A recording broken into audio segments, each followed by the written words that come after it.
fiha fakihatun wan nakhlu zatul akmam. Pada bacaan fiha, maka di sini kedua-duanya ada mad tabi'i. Yang pertama pada lafal fi, yaitu adanya kasrah bertemu dengan ya, kita panjangkan dua harakat fi-nya. Kemudian pada lafal ha ada fathah bertemu alif, maka juga mad tabi'i, panjangnya dua harakat. Kemudian pada lafal fa ini juga ada mad tabi'i, yaitu adanya fathah bertemu dengan alif. Usahakan panjangnya fiha fa harus sama. Fiha fakihatu wan nakhlu za. Kemudian pada lafal tuwa, di sini ada tanwin berupa dhammatain bertemu dengan huruf waw, yang mana waw termasuk huruf idgham bi gunnah. Maka cara membacanya, maka kita namakan di sini hukum idgham bi gunnah. Cara membacanya yaitu suara tanwinnya kita masukkan langsung ke huruf waw dan kemudian kita tahan gunnahnya. Maka fakihatu wa fakihatu wa. Nah, di sini juga kita namakan dengan idgham naqis, yaitu idgham arti memasukkan dengan tidak sempurna. Ada yang kurang atau masih sedikit menyisakan suara nunnya. Maka fakihatu wan nakhlu. Kemudian di lafal wan nakhlu di sini ada alif lam. Alif lam di sini kita namakan dengan alif lam syamsiyah, yang mana alif lam yang ditulis tapi tidak dibaca. Kemudian pada lafal nun bertasydid di sini ada bacaan gunnah, yaitu adanya nun bertasydid. Cara membacanya ditahan dulu suaranya wan nakhlu, baru dilanjutkan ke gunnahnya. Kemudian pada lafal zatu di sini ada fathah bertemu dengan alif, maka kita namakan dengan mad tabi'i kembali, yaitu panjangnya dua harakat. Akan tetapi perlu kita hati-hati di dalam huruf zalnya, jangan sampai dibaca dengan huruf zai, karena di sini ia bukan huruf zai tapi huruf zal. Ujung makhrajnya agar sempurna adalah kita sesuai makhrajnya, yaitu ujung lidah kita menempel dengan gigi seri atas za. Maka wan nakhlu zatul akmam.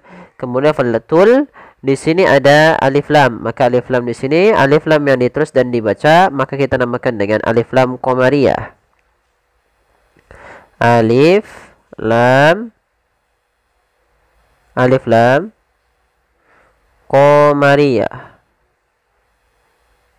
qamariyah, yaitu alif lam yang ditulis dan dibaca. Kemudian akmam pada lafal akmam di sini ada huruf kaf yang disukunkan. Wah, kaf itu punya sifat satu, yaitu sifat hamesnya. Apa itu hames? Hames adalah mengalirnya nafas ketika melafalkannya. Ada nafas yang dikeluarkan. Kemudian pada lafal mam di sini ada bacaan mad arid lisukun, yaitu mad yang terjadi disebabkan adanya sukun arid atau sukun yang timbul karena waqaf. Contoh pada lafal akmam, asalnya akmami, karena kita waqaf maka mimnya menjadi mim yang sukun, maka dimatikan. Dan sebelum huruf matinya ada huruf alif yang menandakan itu huruf mad, maka menjadi panjang al akmam. Panjangan mad arid sukun, berapa harakat untuk kadarnya? Kadarnya kita boleh memanjangkan 2 harakat, boleh 4 harakat, dan boleh pula 6 harakat. Tapi kita coba ambil yang 4 saja, yang tidak terlalu pendek dan tidak terlalu panjang, sehingga dia di tengah-tengah. Fiha fakihatun wan nakhlu zatul akmam. Kemudian wal habbu dzul asfi warraihan. Pada lafal wal habbu di sini ada alif lam, maka kita namakan dengan alif lam qamariyah, yaitu alif lam yang ditulis dan dibaca, yaitu kita baca wal dengan jelas karena ha termasuk huruf qamariyah. Kemudian wal habbu dzul asfi, yang dimana Di sini pada lafal dzul, hati-hati dalam pelafalan huruf za-nya, jangan sampai terbaca dengan zai kembali. Kemudian dzul di sini ada waw, awalnya memang menandakan panjang, tapi karena dia bertemu dengan huruf sukun berupa huruf lam, maka huruf wawnya tidak dianggap panjang sehingga langsung ke huruf lam yang di sini. Nah, di sini juga ada alif lam, namanya alif lam qamariyah. Dzul asfi. Dzul asfi. Kemudian waraihan. Di sini ada alif lam syamsiyah, yaitu alif lam yang ditulis dan tapi tidak dibaca sehingga diwarnai dengan warna abu-abu. Kemudian ra-nya tebal, waraihan. Kemudian pada lafal rai, di sini ada bacaan lin, bacaan yang lembut dalam pelafalannya. Maka waraihan. Kemudian pada lafal akhir, ini bukan mad tabi'i, tapi dia mad arid lis-sukun. Ya. Di sini ada bacaan mad arid lis-sukun, yaitu sebagaimana yang awal, yaitu kita boleh memanjangkan 2 harakat, boleh 4 harakat, dan boleh pula 6 harakat. Kita ulangi. والحب ذو العصف والريحان فبأي آلاء ربكما تكذبان. Pada lafal fabi'ayyi. Nah, di sini sempurnakan di tasydid huruf ya. Jangan fabi'ayyi ala, tapi dia sempurnakan. Fabi'ayyi. Ayyi. Ya, kita ulang kembali. Fabi'ayyi. Kemudian pada lafal a, di sini ada mad badal, yaitu adanya hamzah bertemu dengan huruf mad, maka di sini huruf madnya berupa alif, panjangnya 2 harakat sebagaimana mad tabi'i. Kemudian pada lafal ala, pada lafal la, dia ada bacaan mad wajib muttasil. Mad wajib muttasil, yaitu terjadi apabila adanya huruf hamzah yang datang setelah huruf mad. Di sini asalnya la 2 harakat, karena adanya hamzah yang datang pada satu kata, maka dinamakan dengan mad wajib muttasil. Untuk panjangnya berapa harakat? Panjangnya adalah 4 harakat atau 5 harakat. Maka fabi ayyi ala la. Ya, kemudian ra tebal, rabbikuma. Pada lafal ma ada mad tabi'i, panjangnya 2 harakat. Tukadziban. Hati-hati dalam melafalkan huruf zal, karena di sini bukan huruf za. Jangan tukadziban, tapi dia tukadziban. Kemudian pada lafal ban ada mad arid lis-sukun. Kita boleh memanjangkan di sini 2 harakat, 4 harakat atau 6 harakat sebagaimana sebelumnya, dan sudah kami jelaskan berkenaan dengan mad arid lis-sukun pada ayat yang ke-11. Maka kita coba ulangi lagi. Fabi ayyi ala'i rabbikuma tukadziban.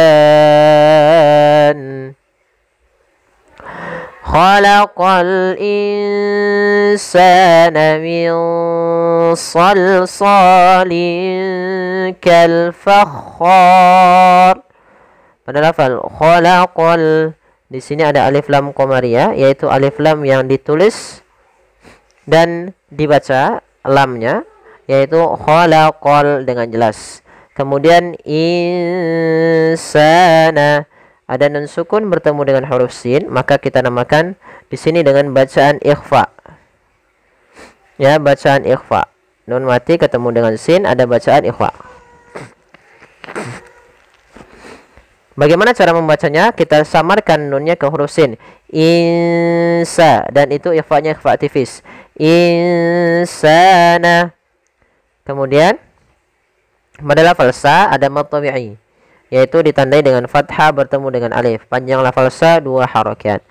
Kemudian min salsani. Pada lafal min san ada nun mati bertemu dengan huruf shad. Di sini nunnya ditandai dengan warna hijau, yaitu menandakan dia bacaan ikhfa pula. Cara membacanya adalah kita samarkan nunnya ke huruf shad. Nah, shad termasuk huruf yang tebal dan huruf isti'la, maka dia samarkannya agak ditebalkan. Min salsani. Seperti itu. Kemudian pada lafal sa ada fathah bertemu alif, maka dinamakan dengan mad tabi'i. Kemudian linka ada tanwin Ada tanwin berupa kasrotain bertemu dengan huruf kaf. Sama hukum tajwidnya yaitu ikhfa. Cara membacanya samarkan linnya ke huruf kaf. Linka. Ya. Salinka. Nah, seperti itu. Kemudian kal fakhar. Di sini ada alif lam. Kembali lagi kita namakan dengan alif lam qamariyah, yaitu alif lam yang ditulis dan dibaca. Kemudian al-fakhar, fakhar. Pada fakhar ada bacaan mad arid disukun, yaitu mad yang terjadi di akhir bacaan karena waqaf dan sebelum huruf akhirnya ada huruf mad. Kita boleh memanjangkan 2 harokat, 4 harokat ataupun 6 harokat. Kemudian di sini hukum ro-nya, ro yang dibaca dengan tebal, maka dinamakan ro tafkhim karena sebelumnya ada huruf fathah dan kemudian bertemu dengan huruf mad, maka ro-nya dibaca dengan tebal. Kita ulangi. Khalaqal insana min salsalin kal fakhar. Kemudian wa khalaqal janna min marijim min nar. Ya, maka wa khalaqal jan pada lafal khal. Di sini ada alif lam. Alif lamnya kita namakan dengan alif lam qamariyah, alif lam qamariyah. Kemudian pada lafal jan di sini ada mad lazim kalimi musaqqal. Apa itu mad lazim kalimi musaqqal? Kita coba urai satu-satu. Mad panjang. Kal lazim wajib. Kalimi berarti berkenaan dengan kalimat. Musaqqal berat dalam pelafalannya. Maka yang dimaksudkan apabila ada huruf mad bertemu dengan huruf tasydid setelahnya, atau mad tabi'i bertemu dengan huruf tasydid setelahnya, maka dinamakan dengan mad lazim kalimi musaqqal. Contoh pada lafal ja, awalnya dia 2 harokat karena bertemu dengan nun setelahnya yang tasydid, maka jamnya menjadi mad lazim kalimi musaqqal disebabkan karena tasydidnya. Sehingga panjangnya di sini untuk mad lazim yaitu 6 harokat. Maka wa khalaqal jan baru masuk ke nun. Panjangkan janya dulu 6 harokat baru masuk ke nun. Wa khalaqal jan. Ya, kemudian pada lafal di sini ada bacaan gunnah.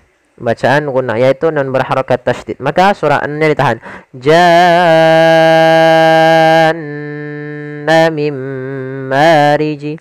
Kemudian di sini pada lafal mim marij ada bacaan idgham bi gunnah, yaitu ditandai dengan adanya nun sukun bertemu dengan huruf mim. Cara membacanya masukkan nunnya ke huruf mim dan kemudian ditahan dengan gunnah. Mim ma. Kemudian pada lafal ma ada mad tabi'i. Di sini panjangnya 2 harokat. Kemudian marijim mi. Sama di sini ada kasratain bertemu dengan huruf mim yaitu idgham bi gunnah. Kita masukkan lagi tanwinnya ke huruf mim dan ditahan gunnahnya. Marijim. Kemudian min nar. Ya, kemudian di lafal min.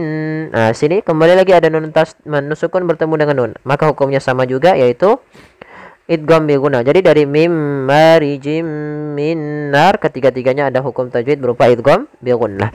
Kemudian pada lafal nar ada mad arid disukun, yaitu kita boleh memanjangkan pada lafal nar itu 2 harokat, 4 harokat ataupun 6 harokat.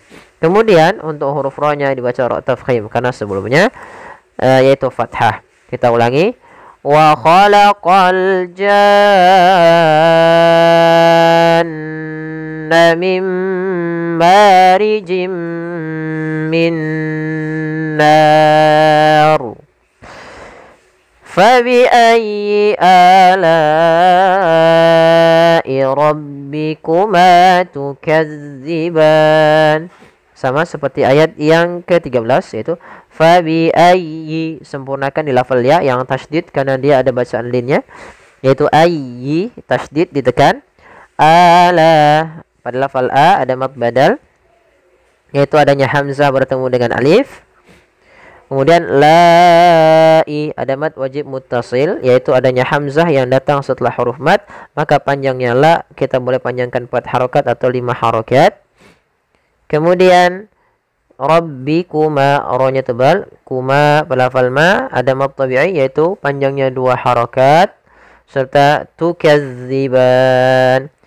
Hati-hati dalam melafalkan za, jangan dibaca dengan zai karena nanti merubah maknanya. Tukazzi, za makhrajnya agar sempurna kita lafalkan dari ujung lidah kita menempel dengan gigi sari atas. Kemudian pada lafal ban, di sini ada mad arid disukun, yaitu kita boleh memanjangkan 2 harakat, 4 harakat ataupun 6 harakat.